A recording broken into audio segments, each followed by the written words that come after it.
ഇന്നത്തെ വീഡിയോയിലേക്ക് എല്ലാവർക്കും സ്വാഗതം. ഇന്ന് എൻ്റെ കയ്യിലിരിക്കുന്ന ഈ സാധനത്തിൻ്റെ പേരാണ് ഡയമണ്ട് ആർട്ട്. ഇതിന് ആവശ്യമായിട്ടുള്ള എല്ലാ സപ്ലൈസും അവർ തന്നെ തന്നിരിക്കും. അടിപൊളിയായിട്ട് ഇൻസ്ട്രക്ഷൻ മാനുവലും ഉണ്ട്. നമ്മളത് നോക്കുക, ചെയ്യുക. അത്രയും സിമ്പിളാണ് പറയാൻ. കാരണം അത്യാവശ്യം സമയം എടുത്ത് ചെയ്യേണ്ട ഒരു ആർട്ടാണിത്. പക്ഷേ ചെയ്ത് കഴിയുമ്പോൾ അവസാനം നമുക്ക് ഇഷ്ടപ്പെടും കേട്ടോ. പിന്നെ വലിയ കോംപ്ലിക്കേറ്റഡ് ഒന്നുമല്ല. ഞാനിപ്പോൾ എടുത്തിരിക്കുന്ന ഈ സെറ്റ് അത്ര കോംപ്ലിക്കേറ്റഡ് ഒന്നുമല്ല. ജസ്റ്റ് 1 to 5 വരെ ഉള്ളൂ ഡയമണ്ട്സ്. നമ്മൾ അതിനനുസരിച്ച് അപ്രോപ്രിയേറ്റ് ആയിട്ടുള്ള സ്ഥലത്ത് ഒട്ടിച്ചു കൊടുക്കുക, അത്രയേ ഉള്ളൂ. ഏകദേശം ഞാനൊരു 1.5 മണിക്കൂർ എടുത്ത് കാണും ഇത് ചെയ്ത് തീർക്കാൻ.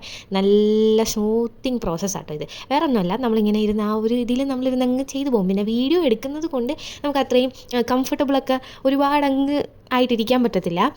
അങ്ങനെ ഇരുന്നൊക്കെ നിങ്ങൾ ചെയ്ത് നോക്കുകയാണെങ്കിൽ നിങ്ങൾക്ക് ഇത് വല്ലാണ്ട് ഇഷ്ടപ്പെടും കേട്ടോ. കടലിലൊക്കെ ഒന്ന് കിടന്നൊക്കെ ചെയ്ത് നോക്കിയാൽ വല്ലാണ്ട് ഇഷ്ടപ്പെടുന്നൊരു സാധനമാണ്. അങ്ങനെ തന്നെയല്ലേ ഞാൻ പറഞ്ഞത്. ഓക്കെ, ഇഷ്ടപ്പെടുന്നൊരു സാധനമാണ് കേട്ടോ. പിന്നെ നാട്ടിൽ നമ്മുടെ ആർട്ട് സ്റ്റോറിലൊന്നും ഞാൻ ഇങ്ങനത്തെ സാധനങ്ങളൊന്നും കണ്ടിട്ടില്ല. ഇവിടെ ഓരോ ദിവസം ചെല്ലുമ്പോഴും ഓരോ വെറൈറ്റി സാധനങ്ങളാണ്. അതായത് ഞാൻ ഇതുവരെ കണ്ടിട്ടില്ലാത്ത, യൂസ് ചെയ്തിട്ടില്ലാത്ത സാധനങ്ങൾ.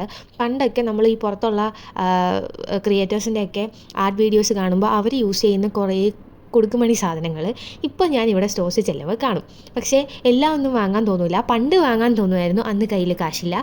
ഇന്ന് കയ്യിൽ കാശുണ്ട്, പക്ഷെ വാങ്ങാൻ തോന്നാറില്ല. എന്താ അല്ലേ? അപ്പോൾ അങ്ങനെ ഞാൻ സ്റ്റോറിൽ പോയപ്പോൾ എനിക്ക് കിട്ടിയൊരു ഐറ്റം ആണ്. ഇതിന് ഒരുപാട് വെറൈറ്റി ഉണ്ട്. അപ്പോൾ ഞാൻ ആദ്യം ചെറുത് തുടങ്ങാമെന്ന് കരുതി. എന്തായാലും ഞാൻ ഈ ചെറുതിലിത് നിർത്തുകയാണ്. കാരണം വലിയ ഇത് ഞാൻ ഇനി വാങ്ങുമെന്ന് എനിക്കറിയത്തില്ല. ചിലപ്പോൾ ഞാൻ വാങ്ങുകയും ചെയ്യാം, പറയാൻ പറ്റത്തില്ല. നമ്മൾ സ്റ്റോറിൽ പോയി കാണുമ്പോൾ ഇത് നമ്മളെ വല്ലാണ്ട് ഈ വക സാധനങ്ങൾ നമ്മളെ ആകർഷിക്കും. അതുമാത്രമല്ല, എൻ്റെ ഈ വീഡിയോ കാണുന്ന എല്ലാവരും ഒന്ന് ലൈക്കും സബ്സ്ക്രൈബും ഓരോ കമൻറ്റും ഒക്കെ ഇട്ടിരുന്നെങ്കിൽ വലിയ ഉപകാരമായിരുന്നു. പണ്ടൊക്കെ നല്ല വ്യൂസ് കയറുന്നുണ്ടായിരുന്നു, പക്ഷേ ഇപ്പോൾ വ്യൂസൊക്കെ തീരെ കുറവാണ്. അതുപോലെ തന്നെ ഈ കാണുന്നവരാരും സബ്സ്ക്രൈബും ചെയ്യുന്നില്ല. ഇത്രയും കഷ്ടപ്പെട്ട് വീഡിയോ ചെയ്യുന്നതല്ലേ. അപ്പോൾ കണ്ട് ഇഷ്ടപ്പെടുകയാണെങ്കിൽ ഒന്ന് സബ്സ്ക്രൈബ് ചെയ്താൽ വലിയ ഉപകാരമായിരുന്നു. വ്യൂസും സബ്സ്ക്രൈബേഴ്സും ഒക്കെ കുറച്ചും കൂടെ വന്നാലല്ലേ വീഡിയോസ് ചെയ്യാനൊരു ഇഷ്ടം തോന്നുള്ളൂ. ഇപ്പോൾ ഇഷ്ടമില്ലെന്നല്ല കേട്ടോ. അപ്പോൾ ഇത്രയേ ഉള്ളൂ. ബൈ.